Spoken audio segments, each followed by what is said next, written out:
Can we use neuroscience and psychology to our advantage for self-defense? Tune in to find out only here on the People Scientist podcast.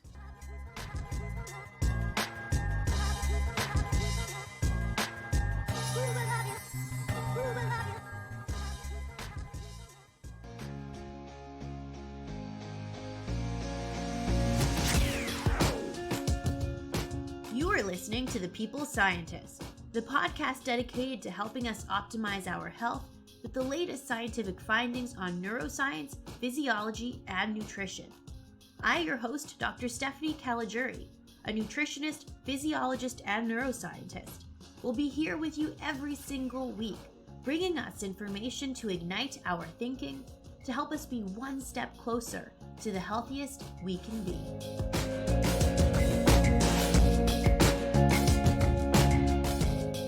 Hello, my People Scientist Army, and welcome back to the People Scientist podcast for episode 115. It feels so good to be back doing the podcast. Thank you so much for letting me take a bit of time off from the show. I really needed the break.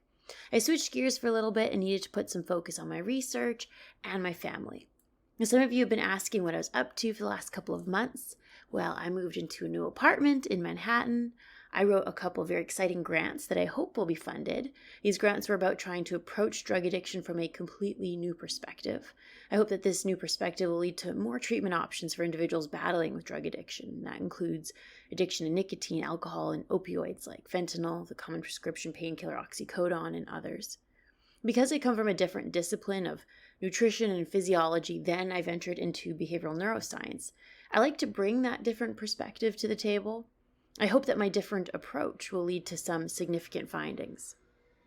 Another exciting thing is that some of my work on nicotine addiction was invited for submission to a prestigious journal called Nature, so I was working on a rough draft of that work.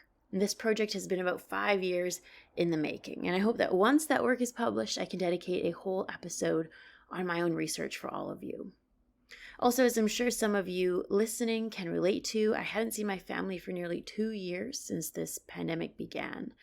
I'm originally from Canada, but I work and live in New York City, so crossing the border and seeing my family during all of this was impossible at times or rather difficult and expensive. So I finally flew out to see them, and man, did I cry. It was as though all the emotions I'd felt in the last 2 years, the fear, the sadness, the joy, the excitement, was felt all at once when I was in the arms of my family again. I was so grateful for everything in that visit. I feel like in the last 2 years, I had to become very independent, kind of keep my head down and grind and go through the motions, so to speak. And once I got back to Canada with my family, it was a huge realization of what my life used to be like. Even my family cooking me meals made me cry because I hadn't had anyone cook me a meal in years. So gratitude certainly is something that I've learned the last 2 years. How about you? Do you feel as though you've changed or learned something new about yourself in the last couple of years? I'd love to hear from you. You can message me on Instagram, LinkedIn, Facebook, or Twitter. So enough of me chatting away about what I've been up to the last couple of months. Let me jump into what I'm going to talk about on today's episode. Now, I wanted to cover the scientific literature on the neuroscience of self-defense. Now, I feel living in New York City, I've certainly had to become more aware of my surroundings and to be more defensive, as I have unfortunately experienced a few incidents here in the last few years. And it got me thinking, okay, what is in my toolbox? What can I use to help keep myself and others safe? Well, psychology and neuroscience are some of my tools, so I wanted to see how we could use our intelligence to our advantage. And I hope this episode will intrigue you, give you something to ponder, and perhaps provide some useful information for all of us. So, as we always do, how about we start off with some core takeaways? Today, I will be speaking about the neuroscience and psychology of self-defense in order to deter violence or to avoid being accosted. There's not too much research on this topic, surprisingly, but I was able to find some interesting things or pull from similar areas. So firstly, we can use uncertainty to our advantage, as instinctually, we humans tend to feel uneasy and want to avoid unpredictable people or situations. Number 2, the likelihood of being caught is a far greater deterrent than the severity of a potential punishment. So we can give off an impression that if someone were to approach us, we would not be an easy target, that we would draw attention, enhance the likelihood of being caught, and have a high chance of this person therefore having a punishment. And I also give some suggestions for that in this episode. The third thing I bring about is talking about scenario training, as this is used in police academies and the military in order to prevent us from freezing up in situations and to have a known plan of action in likely scenarios. I also speak of particular brain regions involved in these emotions and how they play a role in our ability to deter being attacked. So now, without further ado, let's get into those scientific details.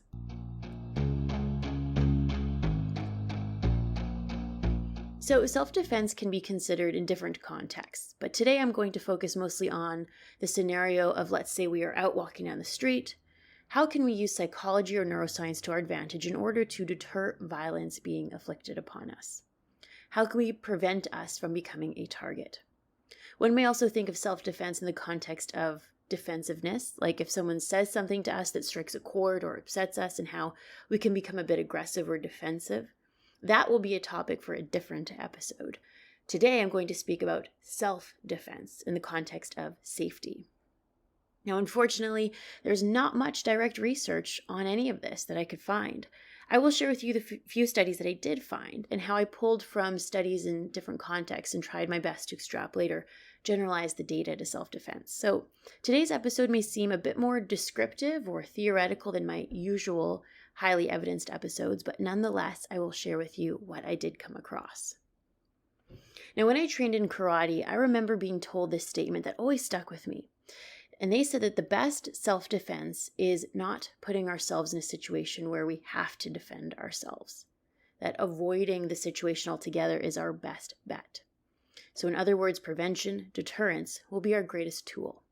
So can we use psychology and neuroscience to understand how we may prevent ourselves from being a target? Yes, we hope so. One thing I came across that might be helpful is the notion that humans are instinctually created to fear uncertainty. Uncertainty of something or uncertainty of how someone may act is strongly linked to fear and avoidance of the situation or avoiding an unpredictable person. Uncertainty is a big predictor of fear. In some scenarios, uncertainty is the greatest factor in inducing fear in people.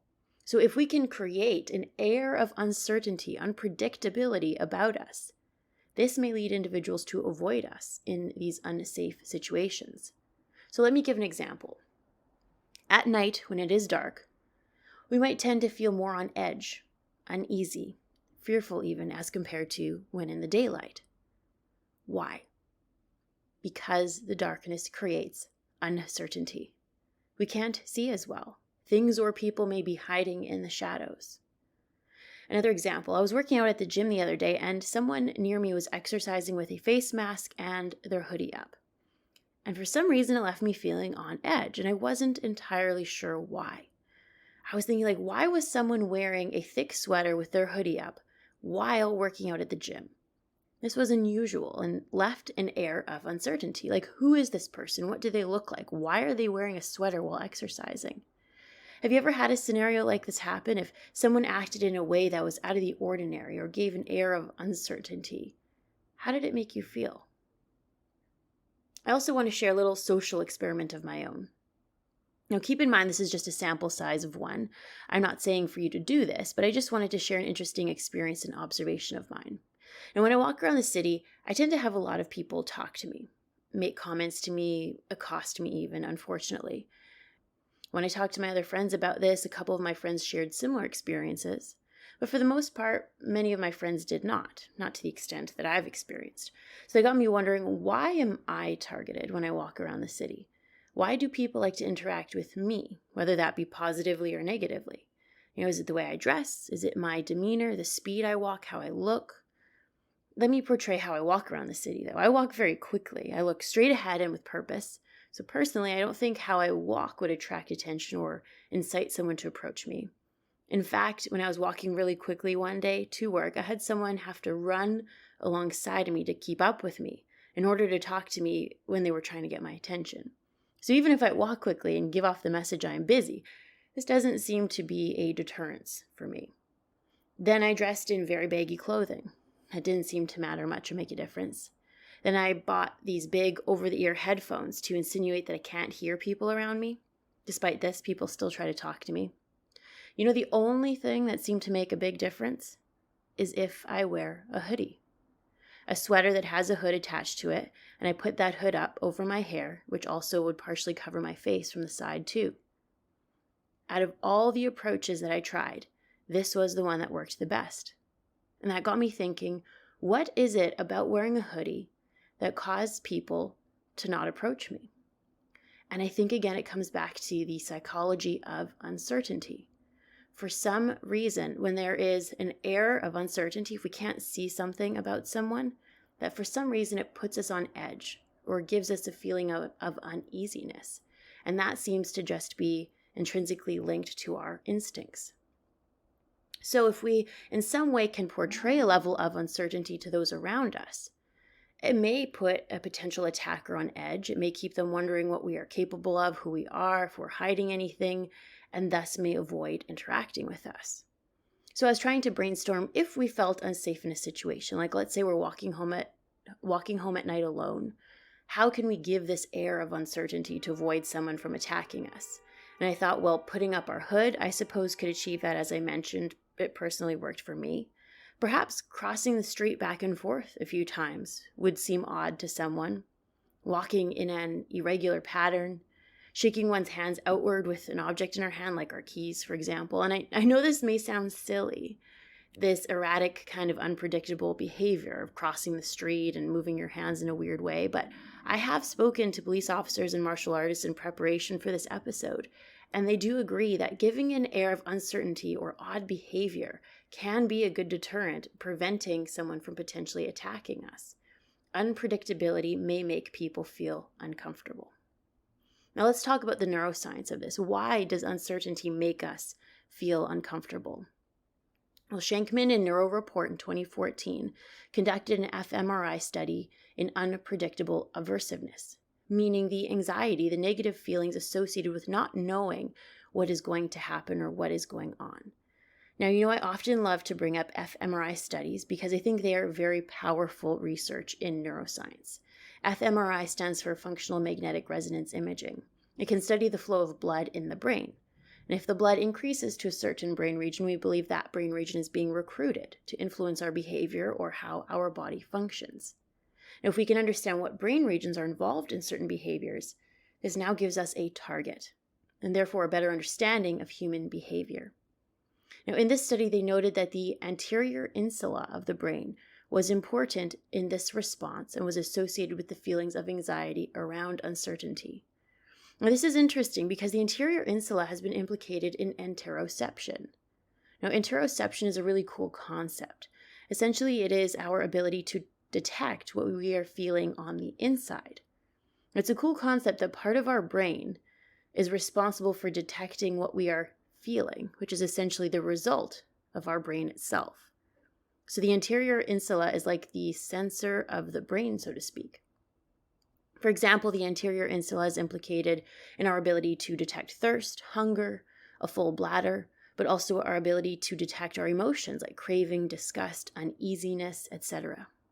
So it is really fascinating to me that this same brain region that tells us how we feel is implicated in our anxiety of uncertainty when we feel uneasy.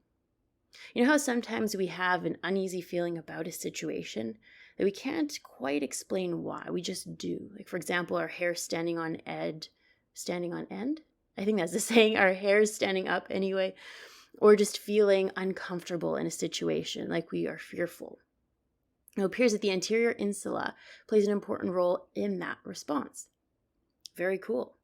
So what does this mean, or what can we translate that to? Well, it means that if someone has a brain injury to this region from an accident or a stroke where that part of the brain region has been injured, then they may lack an ability for interoception or to sense these inward feelings. They may have a dysfunctional ability to be able to respond to uncertainty or uneasiness, for example. How about another cool neuroscience study?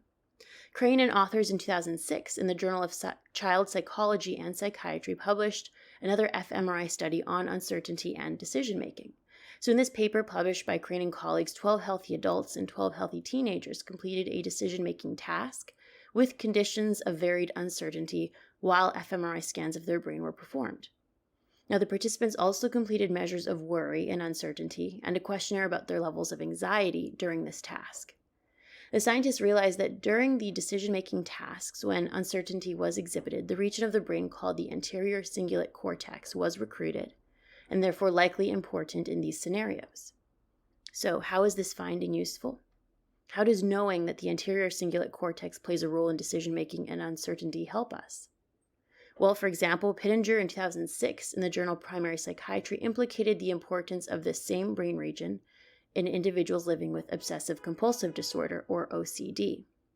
They found that there may be too much or too little glutamate in the anterior cingulate cortex in individuals diagnosed with OCD. So does this mean then that individuals battling with OCD may have a harder time with error prediction, uncertainty of situations, and fear associated with this? Well, OCD at its core is unfortunately hallmarked by uncertainty and doubt, and subsequently fear or anxiety associated with this doubt. Thus, individuals with OCD may have a difficult time with predicting the certainty of situations. Therefore, it could be the root cause to their fear and anxiety. Storch in 2010 in the Journal of Clinical Child and Adolescent Psychology wrote of how children living with OCD may sadly be more likely to become targets and victims of bullying and abuse. Now, why this is likely multifaceted and not yet well understood.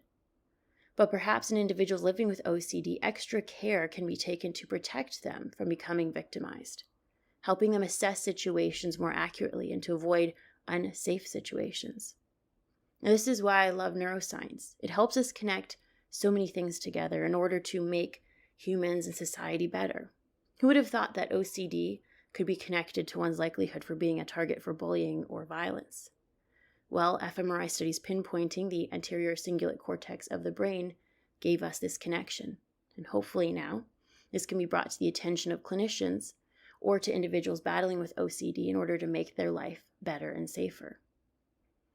Now that we have talked about creating an air of uncertainty and how that can put someone on edge and therefore avoid the situation because of the recruitment of the anterior insula and anterior cingulate cortex, let's talk about another strategy. There's also the psychology of deterrence to keep in mind. Najin wrote in 2013 in the journal Crime and Justice how certain approaches are more effective for deterring crime and violence. According to Najin, the certainty of punishment is far more effective as a deterrent than the severity of punishment. So what does that mean? Regardless of the severity of the punishment, the simple act of being caught is a huge deterrent. We can also look at this as the certainty of apprehension. How likely is an approacher likely to be apprehensive toward us? Not certain about us. So can we use this information to our advantage? Potentially, yes. An attacker may be less likely to approach us if we appear as though we might draw attention, increasing the chances of them being caught or increasing the chances of a negative outcome. So if we look like we are likely to see the attacker oncoming, if we are likely to fight, to be loud, to draw attention, one is likely to avoid us.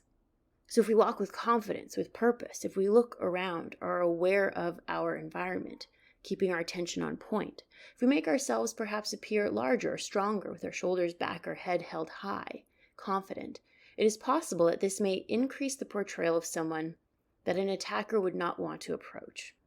This is playing on the fact that they want to avoid being caught, the strongest deterrent. Now, if you sat down and watched people pass by, asking yourself who you think an attacker would hone in on, naturally, instinctually, as humans, we may choose someone not paying attention to what is going around them. Someone with their head down, someone distracted, someone appearing small with shoulders hunched forward, someone looking unconfident. Let's take that human instinctual response and realize that if we can do the opposite, this might be of benefit to our safety. Now, how about another neuroscience or psychological approach to enhance our self-defense? Scenario training is also a very interesting technique used in law enforcement and the military. Scenario training means to acknowledge that a situation may occur and to, 1, test to see how we would react in that scenario, and 2, to train us in how to properly respond. Scenario training can hopefully reduce the shock or surprise that we may have when an event occurs because we've already acknowledged it as a possibility. That in itself is very powerful, to acknowledge the possibility that something can occur. Then second, to help us have a go-to strategy in these scenarios. I think scenario training could be useful in so many different situations, like in sports psychology and in everyday life for all of us. And I would love to dedicate an entire episode to the neuroscience and psychology of scenario training. And I actually have some plans to bring on a very special guest expert for this topic, so make sure to stay tuned for future episodes on this one. But briefly, considering our safety and the possibility of someone approaching us is in itself powerful, the awareness of the possibility. Wirth in 2011 in the journal Police Practice and Research detailed how scenario training in law enforcement helps to prepare police officers for a wide array of different situations. The scenario training helps prepare them on how to respond, to not be surprised, so they are less likely to respond with frozen shock, but rather to be at the ready to respond to the situation. For example, if we notice someone is following us home, instead of going home, we could go to a public place with people like a grocery store or head to a nearby police district. Do you know where the nearby police station or fire station is in your area? Perhaps it's good knowledge to have. That way, if you ever feel uneasy, if you ever feel like someone's following you home, you can head in that direction toward the police station or the fire station. Now, in this example of a scenario training, we can acknowledge that being followed is a possibility, that we know how we can respond, instead of us hesitating in that moment, not knowing what to do. How about another example? How about if someone actually gets to the point where they grab us from behind? And we might freeze. We might not know what to do. But if in your mind you've told yourself, if I ever get to that point where someone comes from behind and grabs me, this is what I do. And I personally love jiu-jitsu, this martial arts, for this. Jiu-jitsu utilizes our intelligence to have self-defense. Intelligence is the equalizer against someone much stronger or faster than us. This is why I really like jiu-jitsu. I've taken a couple classes at the Gracie Jiu-Jitsu Dojo here in New York City, and they train people to deal with real-world situations, which I think is great. They also have super great YouTube tutorials, and it's called Gracie Breakdown on YouTube if you want to take a look at them. And I'll also put the link in the description box to this episode if you want to check their channel out. Now, one thing I took from the jiu-jitsu classes is that our natural inclination, if someone grabs us, is to pull away, to move our body as far away as possible from the attacker. However, in jiu-jitsu, they teach that our strength comes from pulling the attacker in toward us. That this limits the attacker's range of motion and thus their strength, and can put the power into our hands. So think about jiu-jitsu and even having a couple go-to moves you've practiced, and that could be very beneficial and empowering in regard to our self-defense. This, so to speak, is scenario training. Now, everyone's living situation is different, but considering the possibilities to ensure our safety can be an essential exercise. Now, with every function, there can be a dysfunction. To every physiology, there is a pathophysiology. What I mean is, using these tactics of self-defense may be useful for us, but also overthinking or ruminating on them may also lead to anxiety or paranoia. So it is also important to bear in mind the realistic situations, to consider a plan of action, and that is it. To not ruminate on these scenarios to cause undue anxiety. The fact that you've prepared yourself and how to respond to this situation would hopefully reduce any anxiety related to it. So that is a wrap, my People Scientist Army. This week's episode 115 on the neuroscience of self-defense. Now, there isn't a whole lot of research on this topic, but I think I was able to pull together a few interesting studies and points that perhaps can give us something to think about. For example, utilizing uncertainty to our advantage. If we feel unsafe in a situation, we may be able to create an air of uncertainty about ourselves by, for example, covering our head with a hat or hood, walking in an unusual pattern, moving our arms strangely, etc. This plays on our instincts to avoid the uncertainty or unpredictability of behavior. So an attacker may avoid someone with this unpredictable behavior. We can also use the science of deterrence to our benefit. The likelihood of being caught is a far better deterrent than the severity of the punishment. So we can look like we wouldn't be an easy target, that if we were targeted, we would make it likely that they would get caught or bring attention to the situation. So if we look like we are paying attention to our surroundings, our head held high, looking around, shoulders back with an air of confidence, this might help deter someone.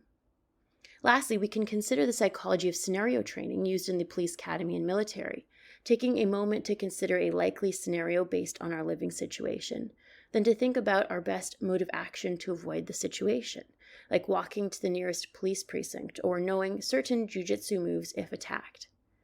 Now, in regard to the neuroscience, the anterior insula and the anterior cingulate cortex seem to play a role in our ability to sense our uneasiness and to respond to uncertainty. This is really interesting and gives us a target to understand what part of our brain controls this response. And so, for example, if this brain region is damaged from a traumatic brain injury or stroke or involved in another health condition, then perhaps our ability to assess uncertainty of a situation and the fear or anxiety associated with it may be heightened or reduced. So I hope that this episode was interesting for all of you. I know I found it really intriguing and useful for me personally. As I mentioned in the last episode, I will plan to do more posting on social media in trade for a podcast episode. So I would like to try out doing a podcast episode every 2 weeks for now, but posting more tidbits of information on the week's topic to social media over that 2-week period. Who knows, I might go back to weekly episode come the new year, but let's try this out for now and see how it goes. But thank you for being patient with me as I try new things and for sticking along as part of the People Scientist Army. If you by chance want to buy me a coffee to say thank you for the episode, I have my Venmo and Patreon account in the description box to the show. I don't make any money on the podcast. I do it because I love science and researching, and I want to share my findings with all of you in the hopes that if I can empower or intrigue at least just one of you, then I'm a very happy girl. So I hope you all have an amazing week. If you are in the United States, then I hope you have a wonderful Thanksgiving this week. And I will meet you back here for another episode very soon on the People Scientist Podcast. Bye for now.